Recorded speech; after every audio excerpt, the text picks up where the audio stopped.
एक बार एक युवक गौतम बुद्ध के पास आया और गौतम बुद्ध से बोला कि हे बुद्ध, मेरे मन में इतने गंदे विचार क्यों आते हैं। मैं नहीं चाहता कि मेरे मन में गंदे विचार आए, पर मेरे मन में हमेशा काम वासना के विचार चलते रहते हैं और मैं इनके बारे में सोच सोच कर बहुत परेशान हूं। मेरी ऊर्जा और समय यह सब सोचने में ही नष्ट हो जाती है और इन सब के विचारों की वजह से मैं कभी भी शांत नहीं रह पाता और मैं हमेशा ही स्त्रियों को देखकर मोहित हो जाता हूं। इन विचारों को अपने आप को रोक ही नहीं पाता। बुद्ध मुस्कुराए और उन्होंने उस युवक से पूछा, क्या तुम्हें पता है यह काम वासना होती क्या है? फिर लड़के ने उत्तर दिया और कहा, बुद्ध, मैं यह तो नहीं जानता कि काम वासना होती क्या है, पर हां, ये जो भी है बहुत बुरी चीज है। फिर बुद्ध ने उस युवक से कहा कि सबसे पहले तो तुम्हें यह समझना है कि प्राकृतिक रूप से जो भी चीज हमारे अंदर है वह बुरी नहीं है। हमारे जीवन में उसकी कुछ ना कुछ जरूरत है। वासना कोई बुरी बात नहीं है। यह तो हमारे मन की एक भावना है जो हमें किसी ना किसी चीज की कमी का एहसास करवाती है और फिर हम उस चीज को पाने के लिए उस चीज की तरफ आकर्षित हो जाते हैं। जैसे अगर तुम्हारे पास धन की कमी है तो तुम में धन पाने की वासना उत्पन्न हो जाएगी।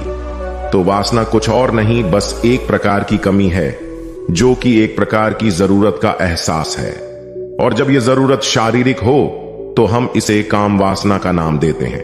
युवक ने गौतम बुद्ध को कहा कि बुद्ध, मुझे काम वासना का मतलब तो समझ में आ गया, पर आप मुझे यह बताइए कि यह आती कहां से है और कैसे आती है।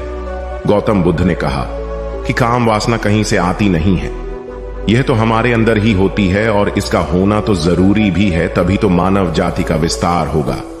युवक ने कहा, जब यह हमारे अंदर ही है और जरूरी भी है तो फिर लोग इसे गलत क्यों बोलते हैं? बुद्ध ने कहा कि यही तो समस्या है। लोगों ने काम वासना को गलत तरीके से सोच लिया है। इसे छिपाने की, दबाने की कोशिश करते हैं। काम वासना गलत नहीं है, बल्कि काम वासना का गलत तरीके से प्रयोग करना गलत बात है। लोग जिससे प्रेम करते हैं बस उसी के लिए जीने लग जाते हैं, उसे पाना ही अपना लक्ष्य बना लेते हैं और उसी के बारे में हमेशा सोचते रहते हैं, पर यह सब गलत है। बुद्ध ने युवक से कहा, क्या तुम्हें पता है जानवरों में भी काम वासना होती है? युवक ने उत्तर दिया, हां बुद्ध, जानवरों में भी काम वासना होती है, क्योंकि जानवर भी तो आखिर अपनी पीढ़ी को आगे बढ़ाएंगे। बुद्ध ने कहा, तो फिर हम जानवरों की काम वासना को गलत क्यों नहीं कहते? युवक ने कहा, मुझे नहीं पता महात्मा, आप ही मुझे बताइए।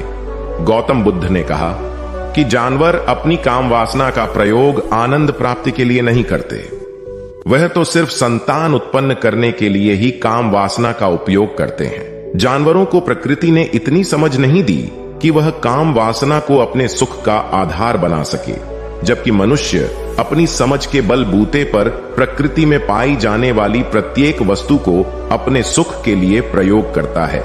हम इंसानों ने ही काम वासना को अपने सुख का साधन बना लिया है, जबकि प्रकृति ने तो हमें अपने वंश को आगे बढ़ाने के लिए दिया था, लेकिन इंसानों ने इसे अपने जीवन का परम लक्ष्य बना रखा है और इस तरह से काम वासना का भी लगाम हो जाना गलत है। युवक ने पूछा, महात्मा जी, ये काम वासना हम पर हावी क्यों होती है?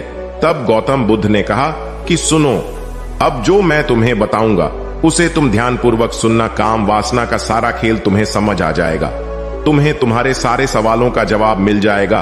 बस तुम्हें ध्यान से सुनकर समझना है। एक बार की बात है, एक आश्रम में गुरु और उनके शिष्य रहा करते थे, जो रोजाना आश्रम के बाहर स्थित गांव में भिक्षा लेने के लिए जाते थे। उस आश्रम का एक शिष्य जिस गांव में भिक्षा लेने जाता था, उस रास्ते में एक नदी पड़ती थी। एक दिन उसने देखा कि एक लड़का पेड़ के पीछे छिपा है। वह उस लड़के के पास गया और उससे जाकर बोला, भाई, तुम इस पेड़ के पीछे छिपकर क्या देख रहे हो? लड़के ने कहा, अरे तुझे नहीं दिख रहा कि मैं क्या देख रहा हूं? तब शिष्य ने नदी की तरफ देखा तो वहां पर कुछ लड़कियां पानी भर रही थीं। वो लड़कियां 14-15 साल की होंगी। तब उसने उस लड़के से कहा, अरे भाई, वहां पर तो लड़कियां पानी भर रही है, इसमें छिप कर देखने वाली क्या बात है? तब वो लड़का शिष्य की तरफ देखकर उससे कहता है, अरे पागल, तुम्हें दिखाई नहीं दे रहा कि कैसे यह परियां नदी से पानी निकाल रही है? जरा उनकी अदाओं को तो देखो, उनके कोमल शरीर को देखो, उनकी पतली कमर को देखो, और उनके बाल उनकी कमर पर कैसे लहरा रहे हैं, मानो सुंदरता बिखरी पड़ी हो। शिष्य ने फिर नदी की तरफ देखा और इस बार वह इससे देखता ही चला गया। उसे किसी भी बात का कोई डर नहीं था, लेकिन अब वो छिपने लगा और उन लड़कियों को देखने लगा। और जब वो छिपकर उन लड़कियों को देख रहा था, तभी वह अचानक अंदर से कांप गया और उसने कहा कि यह मैं क्या कर रहा हूं, मैं जो कर रहा हूं वह सही नहीं है, मुझे यहां से चले जाना चाहिए। और फिर वह जल्दी से वहां से चला गया। वो आश्रम पहुंच जाता है। आश्रम जाकर वो अपने कार्यों में लग गया, लेकिन जो अब भी वह देख कर आया था वहीं उसकी आंखों के सामने बार बार आ रहा था। उसके मन में वही दृश्य चल रहा था। उसके मन में वही सब कुछ देखने के लिए लड़ाई हो रही थी। उसका किसी भी काम में मन नहीं लग रहा था। सुबह होते ही वह रोज जल्दी ही भिक्षा के लिए आश्रम से निकल जाता और उस नदी के पास वाले पेड़ के पास जाता, और जहां पर वह लड़का पहले से मौजूद रहता था, उस लड़के के साथ मिलकर लड़कियों को छुप छुप कर देखता था। अब वह रोज ऐसा करने लग गया। यह उसके रोज का काम हो गया। अब उस शिष्य का मन किसी भी काम में नहीं लगता था। वो हमेशा ही किसी ना किसी प्रकार के विचार में उलझा रहता। वो आश्रम के कार्यों को भी ठीक ढंग से नहीं कर रहा था। न वो ठीक से सो पाता था और न वो ठीक से खाना खा पाता था। उसका मन बेचैन सा रहता था। उसका मन बार बार उन लड़कियों के सौंदर्य को देखने के लिए तरसता था। जब गुरु शिक्षा देते तब भी उसका मन कहीं और विचारों में खोया रहता था। गुरु ने अपने शिष्य की इन हरकतों को जान लिया था। तब एक दिन गुरु ने शिष्य को अपने पास बुलाया और कहा कि आज से मैं भी तुम्हारे साथ भिक्षा मांगने चलूंगा। तुम और मैं साथ साथ भिक्षा मांगने चलेंगे। तभी शिष्य गुरु को मना करते हुए बोला, नहीं गुरुदेव, आप परेशान क्यों हो रहे हो? मैं अकेला ही ठीक से भिक्षा मांग सकता हूं। गुरु ने शिष्य से कहा कि ठीक है, तुम अकेले ही भिक्षा मांगने जाओ। शिष्य तुरंत वहां से भिक्षा मांगने के लिए निकल गया। उसके जाने के बाद गुरु भी आश्रम से निकल गए और शिष्य का पीछा करने लगे कि वो कहा जाता है, किससे मिलता है। यह सब देखने के लिए उसके पीछे पीछे चलने लगे। थोड़ी दूर जाने के बाद गुरु ने देखा कि उनका शिष्य एक लड़के के साथ एक पेड़ के पीछे अपराधी की तरह छिपा हुआ है और छिपकर कुछ देख रहा था। गुरु भी अपने शिष्य के पीछे जाकर खड़े हो गए कि आखिर उनका शिष्य क्या देख रहा है, जिसे देखने के लिए वो पेड़ के पीछे अपराधियों की तरह छिपा पड़ा है। गुरु ने देखा कि उनका शिष्य पेड़ के पीछे छुपकर लड़कियों को देख रहा था, जो कि नदी से पानी भर रही थी। तभी गुरु ने शिष्य को कहा कि तुम क्या देख रहे हो? अपने गुरु की आवाज सुनकर वह शिष्य घबरा गया और उसके पसीने छूटने लगे। वह थर थर कांपने लगा, जैसे किसी चोर को चोरी करते समय रंगे हाथों पकड़ लिया हो। उसकी हालत खराब हो गई। वो कुछ भी नहीं बोल रहा था। उसके मुंह से कुछ टूटे फूटे शब्द भी बाहर निकल रहे थे। वो अपने गुरु से नजर भी नहीं मिला पा रहा था। गुरु ने शिष्य की तरफ देखा और कहा कि मेरा शिष्य तो निडर था, उसे तो किसी भी चीज का डर नहीं था, लेकिन यह क्या तुम तो डर के मारे कांप रहे हो? शिष्य ने गुरु से कहा कि मुझे माफ कर दो गुरुदेव, मेरा इसमें कोई दोष नहीं है। उस लड़के ने मुझे बहका दिया था, लेकिन आपसे मैं वादा करता हूं कि आज के बाद मैं ऐसा कभी दोबारा नहीं करूंगा। मुझे माफ कर दो गुरुदेव। गुरु ने शिष्य से कहा कि कोई बात नहीं, पर इस बात का तुम ध्यान रखना कि हम जैसी संगति करते हैं वैसा ही फल हमें प्राप्त होता है। उसके विचार हमारे अंदर प्रवेश करते हैं, इसीलिए अच्छी संगति करो जिससे तुम्हारे अंदर अच्छे विचारों का प्रवेश हो। फिर गुरु और शिष्य आश्रम लौट आए और फिर से आश्रम के कार्यों पर ध्यान देने लगे। उसने उस रास्ते को छोड़ दिया और दूसरे रास्ते से जाने लगा। वो अपने काम को ध्यान से करता, लेकिन धीरे धीरे उसके अंदर क्रोध उत्पन्न हो गया और फिर वो दूसरों पर क्रोध करने लगा और बेचैन रहने लग गया। अब वो सही समय पर भोजन भी नहीं करता था। वो भोजन भी बहुत कम खाता था। एक रात गुरु शिष्य के पास आए और उसे बोले कि अब तक तुमने कितनी बार अपना वादा तोड़ दिया। यह सुनकर शिष्य अपने गुरु के चरणों में गिर गया और रोने लगा। रोते रोते ही उसने गुरु से कहा कि गुरुदेव, मैं कई बार अपना वादा तोड़ चुका हूं, फिर वादा कर लेता हूं, लेकिन हर बार मैं वादा तोड़ देता हूं। मेरा मन मेरे नियंत्रण में है ही नहीं। मैं बहुत कोशिश करता हूं कि मैं अपने मन से सारे बुरे विचारों को निकाल डालूं, लेकिन मैं चाहकर भी ऐसा नहीं कर पा रहा हूं। फिर गुरु ने शिष्य को कहा कि चलो मेरे साथ। गुरु शिष्य को आश्रम के बगीचे में लेकर गए और शिष्य से कहा कि देखो, यहां पर कुछ नालियां बनी हुई है जिससे नदी का पानी इन पौधों तक आ रहा है और यह पानी एक निरंतर भाव से बह रहा है। क्या तुम इस पानी के बहाव को रोक सकते हो? शिष्य ने कहा कि हां गुरुदेव, मैं इस बहाव को रोक सकता हूं। फिर शिष्य ने मिट्टी उठाकर उस नाली में डाल दी। वो पानी थोड़ी देर के लिए रुक गया और फिर थोड़ी देर बाद उस मिट्टी के ऊपर से पानी बह गया। गुरु ने शिष्य से कहा, अरे ये क्या, ये तो पानी रुका ही नहीं। फिर शिष्य ने कुछ कंकड़ पत्थर उठाकर उस नाली में डाल दिए और फिर थोड़ी देर के लिए पानी रुक गया। लेकिन फिर थोड़ी देर बाद ही उन कंकड़ पत्थर के ऊपर से पानी निकल आया। फिर गुरु ने कहा कि यह क्या हुआ, पानी तो फिर से बह गया। तुम तो बोल रहे थे कि तुम इसे रोक दोगे। क्या हम किसी काम को रोकना चाहे तो क्या हम उसे रोक नहीं सकते? तब शिष्य ने कहा, कोई बात नहीं गुरुदेव, मैं इस पानी को तो आपको रोक के दिखाऊंगा। वह फिर से एक बड़ा सा पत्थर लेकर आया और उसे नाली पर डाल दिया और पानी रुक गया। तब गुरु से कहा कि देखा गुरुदेव, मैंने कहा था ना कि पानी को मैं रोक दूंगा। मैंने पानी को रोक दिखाया, आपकी बात मैंने पूरी कर दी। गुरु मुस्कुराए और बोले, अच्छा जरा ध्यान से देखो, पानी रुक गया। क्या वो तो पीछे की नाली तोड़कर बाहर आ गया और अगल बगल से बह रहा है, और ध्यान से देखो इस पत्थर को आगे भी आ गया और ये पानी अपना रास्ता बदलकर फिर से आगे की तरफ बह जाएगा। और फिर थोड़ी देर बाद ऐसा ही हुआ।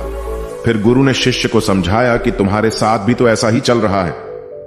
तुम बार बार प्रयास कर रहे हो, बड़े से बड़ा प्रयास कर रहे हो, पर हर बार तुम्हारा प्रयास टूट रहा है और यह हमेशा टूटता ही रहेगा। तुम कितना भी बड़ा पत्थर रख लो, लेकिन पानी तो अपना रास्ता बना ही लेगा।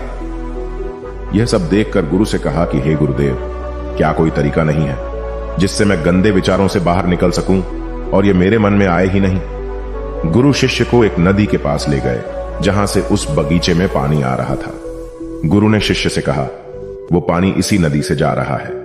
अगर हम यहीं से उस रास्ते को बंद कर दें जहां से पानी बगीचे में जा रहा है, अब क्या हम पानी को रोक नहीं सकते? शिष्य ने कहा कि हां गुरुदेव, अवश्य ऐसा हो सकता है। मैं इस पानी को यहीं से बंद कर देता हूं, तब आगे की नाली में पानी जाएगा ही नहीं और फिर बगीचे में पानी जाएगा ही नहीं। फिर से नदी से जाने वाले रास्ते को बहुत मेहनत करके पत्थर और मिट्टी डाल डालकर बंद कर दिया और गुरु से कहा कि गुरुदेव, मैंने पानी को बंद कर दिया है, अब यह पानी बगीचे में जाएगा ही नहीं।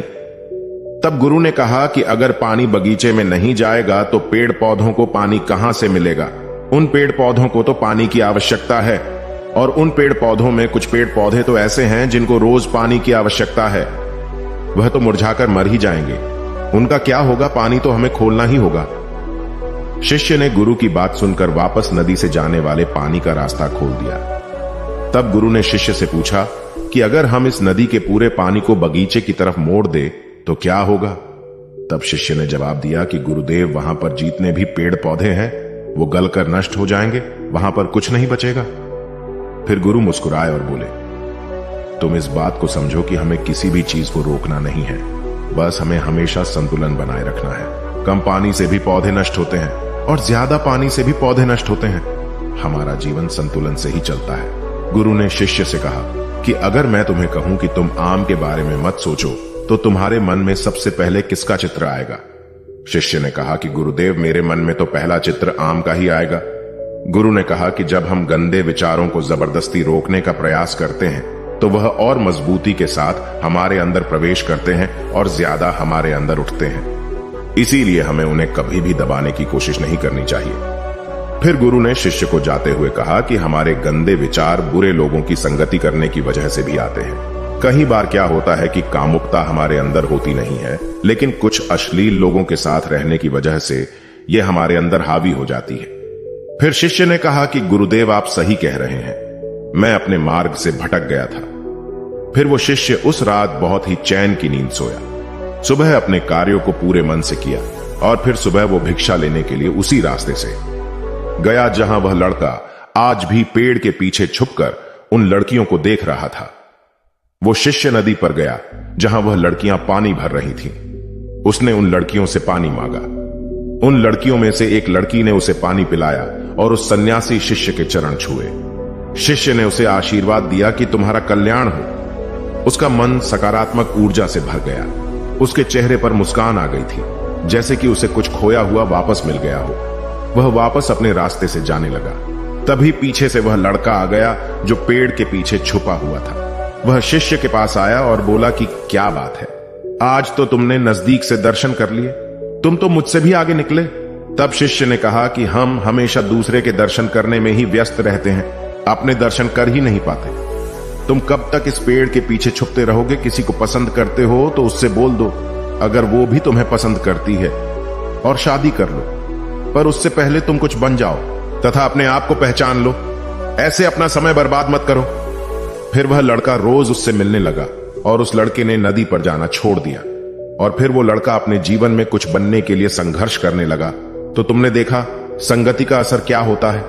अपनी संगति बदलो, अपने विचार बदलो। बुद्ध ने युवक से पूछा कि क्या तुम्हें तुम्हारे सारे सवालों का जवाब मिल गया? तब युवक ने कहा कि हां महात्मा जी, आपका बहुत बहुत धन्यवाद। तब गौतम बुद्ध ने युवक से कहा कि जब तुम्हारे मन में गंदे विचार आए तब आप अपने आप को दोषी मत मानो। यह शरीर है और यह सब इसमें हजारों वर्षों से सीखा है।